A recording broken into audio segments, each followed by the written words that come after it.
మనలో చాలామంది స్థూలకాయంతో బాధపడుతూ ఉంటారు. అదేనండి ఒబేసిటీతో.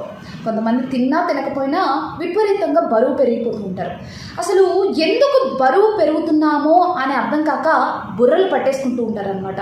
సో ఈ వీడియోలో బరువు పెరగడానికి రీజన్ ఏంటో తెలుసుకుందాం. సో ఈ వీడియోలో నేను చెప్పే ఇన్ఫర్మేషన్ స్వయంగా నేను చెప్పట్లేదు.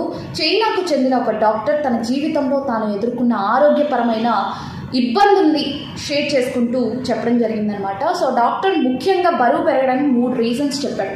ఒకటి వచ్చేసరికి వర్క్ ప్రెషర్, ఇంకోటి నిద్ర లేకపోవడం, మూడోది వచ్చేసరికి టైంకి ఫుడ్ తీసుకోకపోవడం.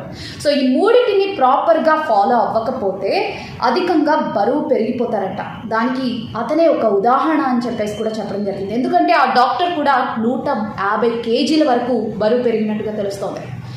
అయితే ఇక్కడ అతను తన జీవితంలో ఒక ఉదాహరణని కూడా తీసుకొచ్చి చెప్పడం జరిగింది. సో అతను ఓవర్ టైం డ్యూటీ చేసేవారంట హాస్పిటల్లో. సో దానివల్ల తన బాడీలో హార్మోనల్ ఇంబ్యాలెన్స్ అయిందంట. దాంతో ఆకలి పెరిగి ఓవర్ ఈటింగ్ స్టార్ట్ చేశారంట. ఇక్కడ మనకు అర్థమైపోతుంది, మనం ఎక్కువ స్ట్రెస్ తీసుకున్నాం అనుకోండి, హార్మోన్స్ ఎంత మోతాదులో రిలీజ్ అవ్వాలో అర్థం కాక లిమిటెడ్ దాంట్లో కాకుండా ఓవర్గా అంటే ఇంబ్యాలెన్స్ అవుతుందన్నమాట.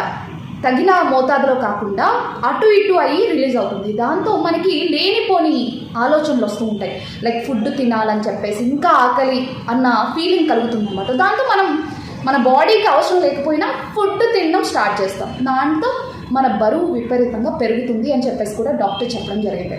అయితే ఆయన దీన్ని ఒక ఆక్యుపేషన్ బగ్గా అభివర్ణించారనమాట. అంటే మీనింగ్ వచ్చేసరికి ఉద్యోగపరమైన లోపం అని చెప్పేసి. అండ్ ఈ స్థూలకాయత్వం పెరగడానికి మెంటల్ స్ట్రెస్ కూడా వన్ ఆఫ్ ది రీజన్ అని చెప్పేసి కూడా ఆయన చెప్పడం జరిగింది.